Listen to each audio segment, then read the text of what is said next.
Tular.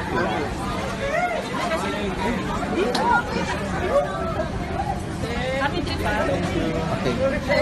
Alden, una, ito na yung isa sa mga dream destinations mo, Yes. isang London. So, how does it feel na papunta ka dun ngayon? Excited po ako in the first time and parang sinamantala ko na rin po yung trip na to go around London and yun, sana po makakanood yung mga kapuso natin sa October 2 po sa Truxton Theater.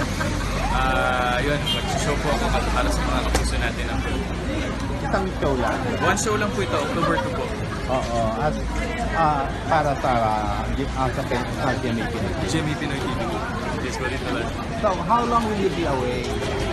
1 week lang naman po, Tular, saglit lang yun. Nandito ka na lang. Andito na po ako ng November 5.